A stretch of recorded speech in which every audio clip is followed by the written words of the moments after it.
This deck is absolutely bonkers. Plays our dudes for free. Please, for the love of God, if you are ever versing me, don't ever play this because I think this deck is absolutely broken. And the deck that I'm talking about right here is, of course... Howdy gang, D.EN.A here. Okay, so I know I'm a little late to this one, but finally, the devil himself is gone. And with it, hopefully one of the most oppressive decks in the meta that we have seen to date. Right? Surprisingly, from what I've been told, the slime started out as like a Japan's answer to Magna X, a deck that many Facebook commenters labeled as the death of the game, just a Yu-Gi-Oh card, and other things like that. But what they didn't realize was the absolute tsunami that Ukkomon would bring to us here in the West. A tsunami of slime. It's not been pleasant the last 6 months. And that's right. It's been more than 6 months. But as of the most recent ban list, we've seen Promo Ukko go to 1, Louis go to 1, Hammer Spark, Awakening of the Golden Knight, TK, and Nume X. But this isn't any news to you. I'm already a couple of weeks late to the party. So instead, let's take a really quick dive into the history of the last couple of metas to maybe see if we can figure out what's going to be the next top 5 decks that I'd recommend going into the new format, plus some honorable mentions.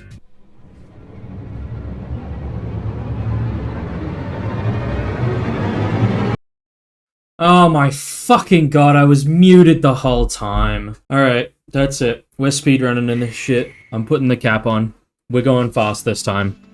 Okay, so to begin with, we are going to start all the way back in BT15. Now, I have to give a huge shout out to Eggman Events for the work that they put in. Eggman himself and his team making this website so that everybody has all of the lists, all of the results in pie graph formation. Fantastic work. If you love the kind of pie graphs you're about to see, if you really want to see a lot of deck lists, you can see deck profiles that other people have made as well.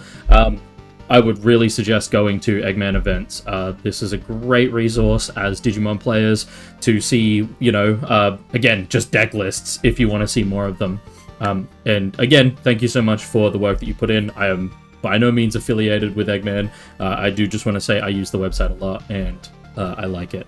And then comes the second disclaimer that this is for, I think the other 2 pages are 3 and 3 pie charts of essentially cherry-picked information in a sense. Whilst I'm not trying to prove any sort of point other than like, oh, here's what some of the older metas were looking like, it can look a little cherry-picked, you know, among the 20 to 50, no, not 50, 20 to like 30, you know, separate sets of tournament events. So if you feel like it's a little bit cherry-picked, kind of is, but I just want to kind of demonstrate like how prevalent things like Nume were, and have a look at some of the other decks that were part of the older metas. And this is kind of how I demonstrate my point before explaining to you what I think that the next kind of top 5 decks are going to go and be and look like, I guess. So to get on with it, it's, you know, we're starting off with the BT15 Exceed Apocalypse. Immediately out the gates, we saw that Levia X was one of the strongest decks to contend with. It was incredibly difficult. It's very fast, very high kill power. It was crazy. And then immediately, straight after, we see Mirage and Nume. And then they kind of really eat up the space against this deck almost immediately straight after. They have really good kill power, bouncing effects to deal with Levia X. So it was just a wash straight after that. Then we see Mirage, Nume coming out the gates again. And Mirage and Nume just kind of over and over again here. Mirage, Nume, Red Hybrid won this event. It was, you know, you see a little bit of Magna amongst this. Fenriluga, Deva. Deva became kind of a, you know, there was a period of time where it was a very strong deck. I personally never felt the force of Deva, but is what it is. So we see, you know, Mirage, Nume again. Then we see Mirage, we see Nume over here, we see Shine Grey pop up, we see a pretty diverse format kind of towards the end of BT15. Nonetheless, we still have, you know, these 2 hitters sticking around. Somebody got in with Miragegaogamon.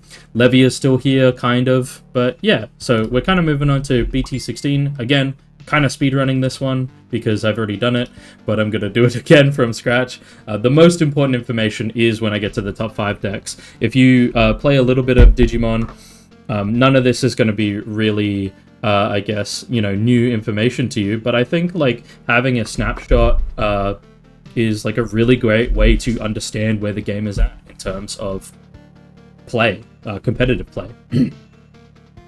Right out of the gates, PT16, we see Nume just absolutely become the completely standardized version that it is today. Well, not today anymore, post-ban list, but we see that Nume is just comes out the gates swinging. They finally get the Valkyrie Ace, and people start using the Edamon, which is, you know, on play, make something swing, trigger the counter timing to go into Valkyrie Ace, and then you are just golden because you have cleared your opponent's board most of the time, especially if they're walking out of raising. Mini ruin mode. It's crazy. We see a Machine-Dramon clear, which was awesome. Mirage is still hanging around, and Magna X is starting to become a bit more prevalent. But as we see, because Nume is kind of not a counter, but a very, very strong matchup against Magna X, it's, you know, a lot of people expected the Magna X deck to be disgusting, you know, the death of the game, blah, blah, blah, but it's really not, it really wasn't that bad coming out of the gates. It was there. And we see a little bit of Imperial, which is important for later. EX6 hits, we see SGDL enter the meta, Grace Nova makes it through, Mirage Nume. Magna also puts their kind of head in the water. Tyrant is around because Tyrant's a fantastic counter to a lot of these. A great sticky part of the meta. And then we get to the final part of Nume. SGDL is starting to pick up a little bit. It's pretty cool. Phoenix gets through. God knows why. We saw a couple of these little lists with like the Phoenix and Phoenix X getting through. And the list that I saw, I personally wasn't like a big fan. But they won. They did very, very well for what they did. And I can never take that away from them. I think that the deck is fantastic. I think it has fantastic ways to kill. But it is very high rolly sometimes. Once you get set up, it's not. Mirage is there. Yellow Vax is prevalent in all 3 of these. I did forget to mention that. And now we move on to BT17, the format that we're currently in. And these 2 here are pre-ban list, and the final one is post. So the first one, we start to see Ancient Garuru kind of come out of the waters. Initially, it kind of felt like a false prophet, despite taking up a quarter of this pie chart. It was a deck that was kind of middling for the most part, unless if you really high rolled. It felt like you were do or die for the most part. You know, like you're either completely, utterly smashing your opponent, or you are doing not a hell of a lot. You know, at best, you're bouncing a rookie into your opponent's hand, and then bouncing a security, and then hoping you can kill next turn. Nume's still around. Take steps in, and Dexdora Gora as well. Really, really good deck. We'll talk about that a bit later. Angar again. Nume Mirage creeps back in. You know, at the start of a set, a lot of people are really excited to play a lot of new decks. And then we get to the middle where we're back to Nume Mirage. And then finally, we get to Carta Magica's August Niagara Regionals. And boom, it's Imperial. Imperial has really decided to show its nasty head, especially post-ban list. You know, it is a deck that now has all of the tools in the game to do absolutely everything that it needs to. It's aggressive, it's very control-y, and we see a lot of people starting to pick that deck up now. And that's pretty much it in terms of like what I wanted to show you as kind of a primer for like what the top 5 decks that I've just picked here are at the moment. But I really do kind of stand by that these are fantastic decks. And yeah, so now we're getting into top 5 decks. I can't believe I've rambled this heavily, but I'm doing pretty well. I may be yapping, but at least I'm keeping it a little bit short. So moving on, let's start with number 1 of my top 5 decks. This is in no way ranked. It is more so, here are 5 decks that I think are fantastic. So yeah, without further ado, welcome to Imperialdramon format for the most part. I think there's another one deck I want to talk about that I think has a very good matchup into this currently, but Imperialdramon as it stands is one of the best decks in the format. Definitely a top 3. Starting off, number 1, it has insane removal in both turns. You're able to, bounce with the ace. You're able to strip sources with the paladin mode. You're able to stun down your opponent with the pails. You're able to stun tamers. Number 2, it's highly aggressive. It has 2 checks on Imperialdramon. It has 1 check on the jamming XV. It has 2 checks on the Imperialdramon. It has another 2 if you get into ace with the Dragomon underneath. And paladin mode usually cinches the game if you are a little bit, rough around the edges and just walking into it with a couple of dudes on field. So insane deck in terms of how aggressive it is. Extremely sticky. Partition to start with is a crazy kind of effect. It really deters your opponents from, popping the body so that 2 more little level 4s come out on field, because if they can't clear those guys as well, then they're probably not going to kill the Imperialdramon to begin with. Nowadays, the best way to do it was to just swing over the Imperialdramon or swing over the Dragon mode. The ace covers that, and now with the new option, that covers it as well. Man, the option is crazy. We can kind of get into, I'll get into that with number 4 here. Memory efficiency.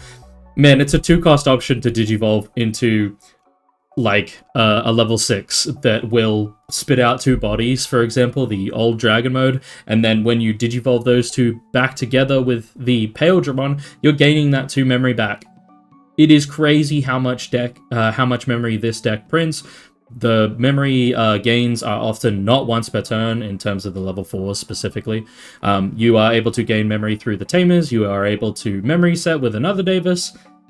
The line of efficiency is endless for Imperialdramon. It is a very, very good and efficient deck. Free plays the searches.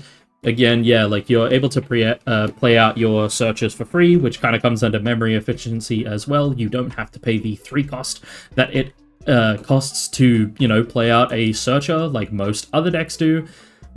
Which is crazy because now you just get to get started on tearing through your deck for your pieces. While your opponent is forced to pay the cost. Let's move on to the next deck, but Imperialdramon, very, very good, to say the least. Second one we are going to talk about is Miragegaogamon. This is another fantastic deck, another blue deck, to be specific.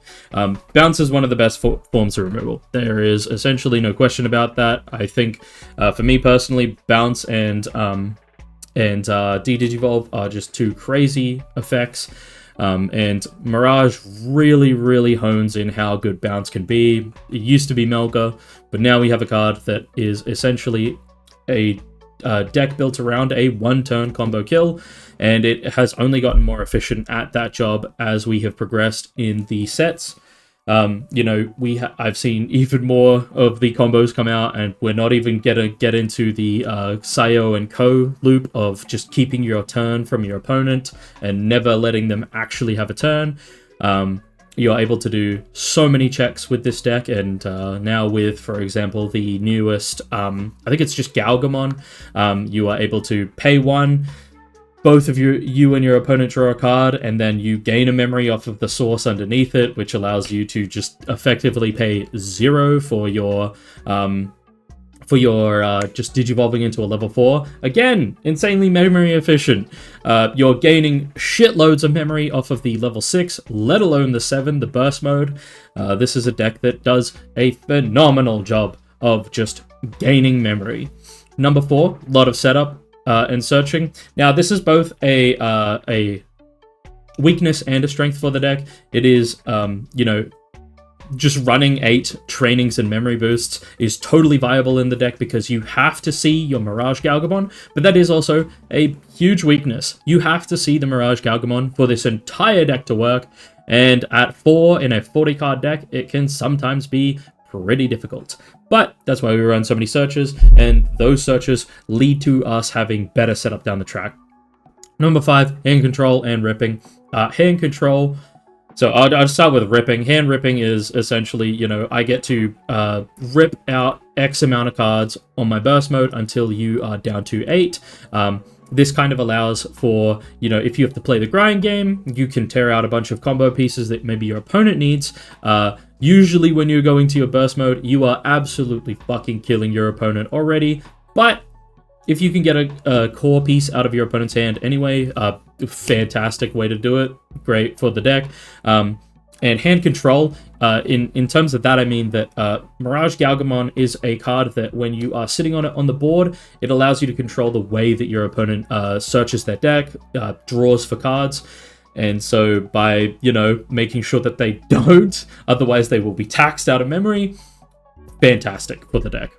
Moving on, we are going to talk about number 3, which is AncientGarurumon. If you've been playing any Digimon as of BT17, this is another blue deck, which is just crazy. Just crazy.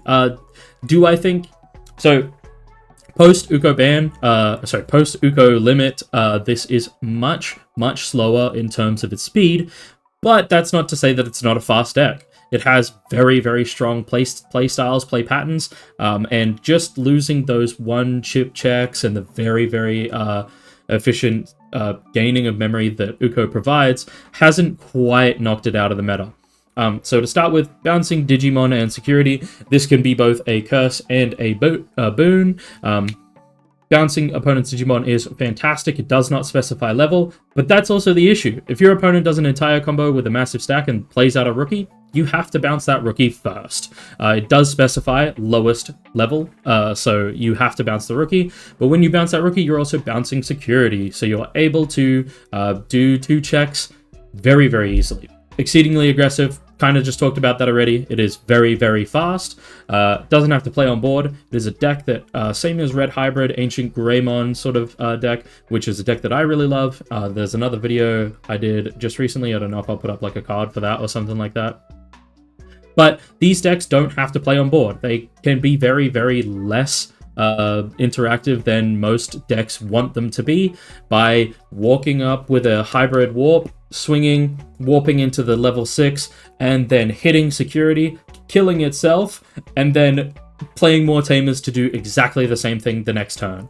So you get this cycle of just sitting on little tamers, and that is a very, very good way to just not be interacted with. Just stand back and act like I'm not gonna get hit by this shit.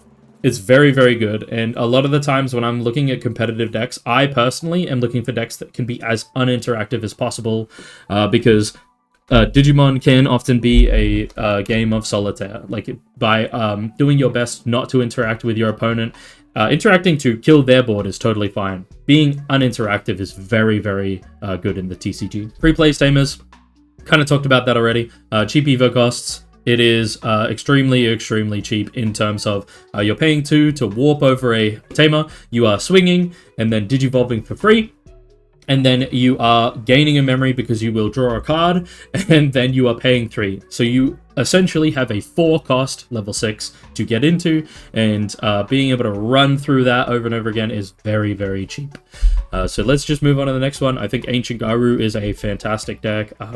I think people just need to land on a better list now that, you know, it's post limiting Ukko, but there are so many options for this deck. It is the closest thing we have to a pile deck in terms of, if you ever look at it, it has, I think, like 20 engine pieces, and then just random shit. Just so much random shit put together. It's crazy how weird this deck looks. Next up, we got Magna X is my 4th pick. This is a deck that did get hit on the list as well, with Awakening. Now, where do we even start with Magna X? Magna X is the deck that everybody thought was going to be death of the game. It is a rogue deck checker, I guess is like, there's a better term for that. I cannot remember off the top of my head. But basically, if you don't have the tools to deal with this, built into your deck, it could be a huge problem child for you. It has cheap evolution and easy setup. All you need is VMons. Those VMons reduce the cost a lot of the time to digivolve into your Magnas, which can be free to digivolve, and then you're going straight from a level 4 to a level 6, ignoring the level 5, and whilst that costs you 5 now for the most part, a lot of the time, just sitting on this guy is totally worth it. DP gain and perma unaffected. This is, you know, to do with its main effect, which is, you know, it gains a shitload of DP, plus 3k when it digivolves, and then plus another 3k for when you trigger it, like when a card is removed from security, and it becomes perma unaffected. As long as you can keep up every single turn, you know, making this unaffected, this is a very difficult body to deal with. And to subsidize that, I guess is the word for it, Armor Purge makes it even more unbreakable, because lo and behold, if you ever get to smash over this, they just Armor Purge down to a 4, and if they can't deal with that 4, boom, here's another Magna X, and we are back in the same hellish position. Very, very strong deck. Very aggressive as well. It's able to put out 3 checks on turn 2. Way less now, so because Doom, Awakening being hit has definitely slowed it down. Before you were running 3, now having to run 1, you can no longer kind of get away with... You can still luck sack your opponent and walk out, do 1 check with a Magna. Wow, it lived! Awakening for 3, which it's very easy to start at 3 in this deck. You have a lot of Tamers that gain a memory. Awakening for 3, Digivolve in a Magna, bang, bang. That's 3 checks. Can be done on turn 2. It's very, very easy to do that. So having Awakening down to 1 is, yeah, it's definitely slowing it down, but, you know, I think it's still, like, very, very good. And kind of off that, yeah, I mean, is there much else to talk about Magna X? It's a great card, a great deck, and it's very cool. It's definitely interesting. The play patterns for Magna is kind of like simple, but I think like when you're talking about a tournament scene, a lot of the decks that you play kind of have to be simple, for the fact that, you know, like all, three of these so far have been extremely simple decks to play that you could pick up and very, very quickly play if you understand the game. And that's not like a bad thing. I think that if you're going into a tournament, making sure that your plays are simple is extremely important, so that you can make sure that you focus on fundamentals and like tempo in terms of like how you're playing the game. You need to be able to like play the game as well as, you know your deck through and through. And by making your deck a lot simpler, it's much easier to, you know, keep track of those fundamentals. So funnily enough, I actually have as my 5th one a very, very, from what I've heard, technically difficult deck, like a micro heavy deck. And so to put it bluntly, yeah, it's Dex Duragora. This is a deck that I haven't had a chance to play a lot of because, you know, having the Fenriluga base be the best version of it kind of turned me off, because I really wanted this to be an X-Antibody deck with all the old school Alphamon stuff. But it is very clear that the Fenriluga base is the best way to play this. This is a crazy deck, man. This is crazy. Let's get like kind of into with the points first. So fantastic protection. The outlier to that is that 3 of the other decks in this list are bouncing decks. Well, kind of bouncing decks. The Magna can only bounce on one of the Magnas, and you have to hit them at a very specific time for that. Imperial doesn't really bounce, but it does strip sources, which hits this deck pretty hard. Other than that, the deletion protection is fantastic, because it provides not only a form of protection, but it provides you with a counter to your opponent. So if they kill the Doragora and you digivolve into Dex Doragora from trash and de-digivolve their Digimon by 3, it is fucking huge to smash your opponent with that. So very, very strong. Number 2, Tamer Deletion. So this is probably its biggest strength for the deck. Being able to delete Tamers has always been crazy, ever since like Black War Grey times, and being able to really get away with it in a deck like this, especially against the other big 3, for example, Imperial, popping the Davis and Ken is huge, popping the Thomas in Mirage is fantastic. It interrupts both of their game plans, and same with the Ancient Garu. Being able to pop the Tamers that they play out on field puts them off a turn. All of this should not be new to you, I guess, is like the best way to put it. But Tamer Deletion is a exceedingly amazing effect. And I'm very glad that it's still like tied into like black as an archetype. Number 3, great removal, Digivolve. Again, I believe personally that Digivolve is one of the best in the game forms of removal. It is able to just bypass things like partition, for example. It skins your opponent's aces, and then when they get their aces skinned, you're printing memory, which is awesome. Unsuspends and plays out bodies. This is core to it being a little bit more aggro than it kind of would be otherwise, because not only can you do 2 checks with the X antibody limited to 1 Sec plus 1 Greymon, Greymon, when it unsuspends, you're doing another 2. And then if you're killing stuff, which you always will be, you're playing out more bodies. You're playing out your Tyrannomon, continuing your searches. You play out Luga. Next turn, maybe you get to, tuck another AG underneath. And then you get to get so much memory, because this deck is crazy for, again, walk Luga out, tuck AG underneath from the trash, gain a shitload of memory, start at 3 with the, I think it's called Crackerfang, the other AG. Great, awesome. Now we get to Digivolve into our level 5 and swing and Digivolve into our level 6 for free. Just crazy, dude. Just crazy how much memory efficiency this deck has. And personally, I think this is going to be one of, if not the best deck coming out of the set. I might have said that about Imperial already, but I am also willing to kind of bend in the sense that I think that both of those decks are fantastic. But this is a great deck. It's a little difficult if you're picking up the game, so I guess buyer beware on that. But that's pretty much my 5 best decks that I like personally think are gonna have a really good showing in the next like meta. So let's talk a little bit about like just honorable mentions. Because these decks are great, but there's a lot of other great decks in the meta anyway. To begin with, we're going to talk about Red Hybrid. Red Hybrid is just Ancient Garu in a different color. If you like red, there is AncientGreymon, there is EmperorGreymon.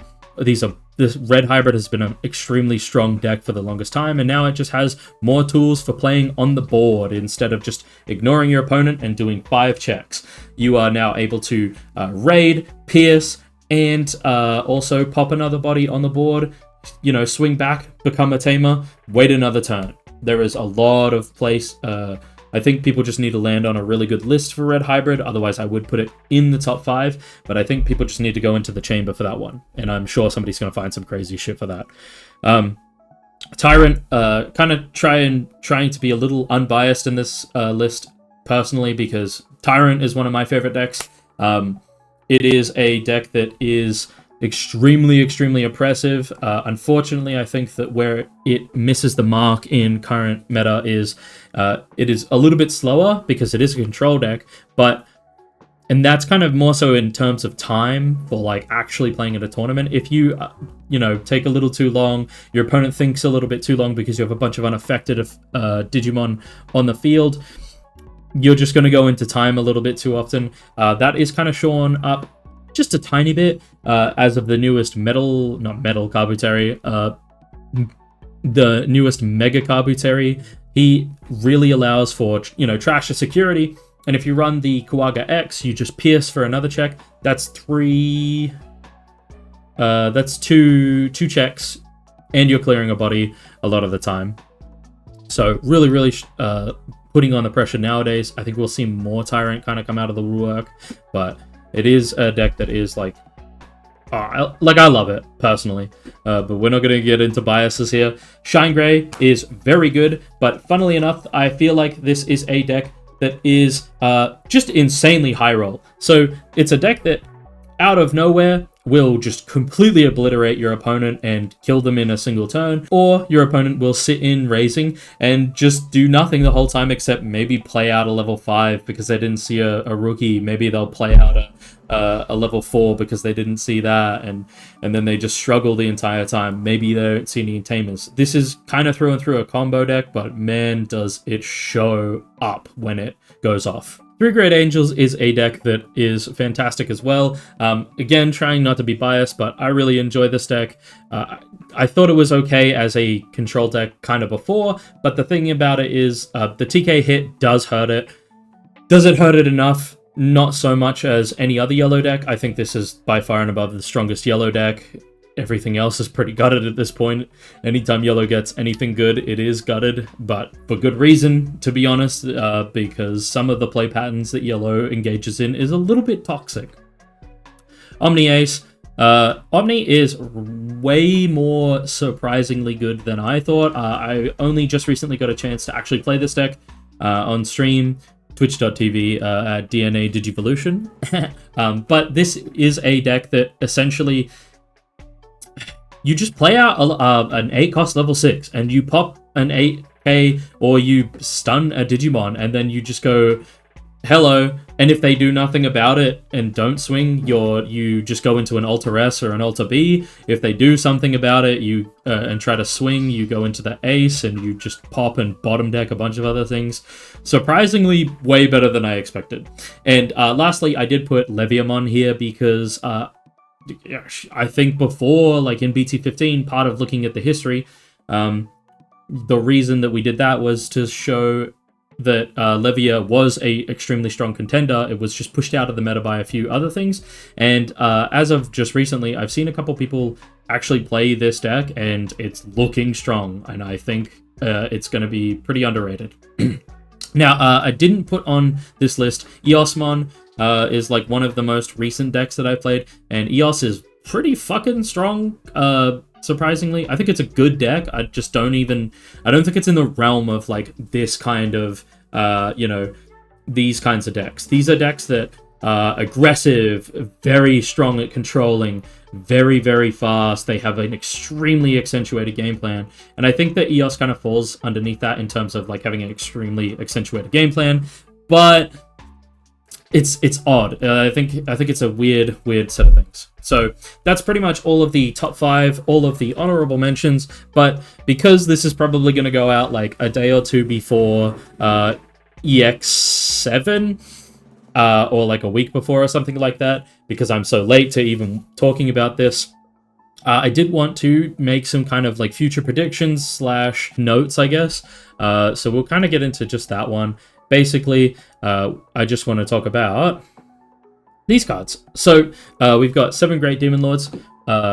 It gets 2 new pieces. Also, I wanted to I didn't put 7 Great Demon Lords in this section here, but I think that like 7 Great Demon Lords might actually be this, if not kind of closer to the top 5, only for the fact that like SGDL is a little bit slower, but now that like Ukko and Louis are out of the meta, they can kind of engage in their slow play a lot more. Yeah, it'll be a bit better, and especially too with these 2 new pieces. Shoto, for one, making everything a blocker is going to be extremely rough, and Lilith X is an extremely good card in terms of gate, starter main, pop Lilith. Lilith actually says nah and pops anything on your opponent's board. Just snipe it. Cool. These are great cards for the deck. Hexablow is going to be a very good matchup against your Imperialdramon players. For example, you strip all of their sources, and then you say either you get bigger and never hit over me anyway, or, I'm going to just hit over your stuff, and maybe I'll get my sources stripped. It's a weird deck, but I think that, like, yeah, I think this Hexablow is, like, not bad in terms of, like, its ability to contend with Imperialdramon, stunning things down the same way. It's very concentrated exactly on Hexablow, and we've seen decks where they run Hexablow as a top end instead of Grace Nova, for example. Grace Nova just turboing its way up to Hexablow, making Hexablow, stripping sources, and then having 20 sources so that I think it's Ice-Clad in English. You'll never be able to hit over this Digimon. Last up, Beelstar. Beelstar it's gonna be there, I guess, is like the best way I personally would have put it. I don't think it's like fantastic, but it's another option for control decks without playing stuff like Sekon. It is a deck that, has a little bit more aggression than Sekon has by playing out bodies. And yeah, it has a lot of new tools with the, I think it's Shine of B is the green 7 cost option. Beelstar X is very good. It'll be around. I don't personally think it'll win anything, but it'll be around. It might win something. Who knows? Who can really say, to be honest? And lastly, I have the absolute prediction of a lifetime. Now, this deck is absolutely bonkers. You know, it plays out dudes for free. It has such high DP. Please, for the love of God, if you are ever versing me, don't ever play this, because I think this deck is absolutely broken. And if you're not on this deck going into the next few metas, Jesus Christ, like, what are you doing? And the deck that I'm talking about right here is, of course, Ukkomon. Hope you enjoyed that kind of video. If you felt like there was anything that I missed the mark on, please let me know in the comments. I'm only giving my opinion here, of course, but there's always decks that I could have missed, or maybe you feel like I was just completely wrong about a couple of these takes. Let me know. I'm always trying to do new things. It's just a lot of fun to challenge myself to make a video I haven't ever done before. If you like this one, let me know. Hit the like button, maybe even subscribe. I've got a huge variety of videos going on now, and the ADHD is always doing its best to make sure I'm doing something a little bit different that I think people will like, or, you know, that I just enjoy doing. Twitch stream is down below in the description as well if you'd like. We've been having a lot of fun over there. I play viewer decks sometimes, interact super heavily with chat, and who knows, you might make it into a video with your deck. Anyways, thanks again for watching. I appreciate you all very much, and have a good one.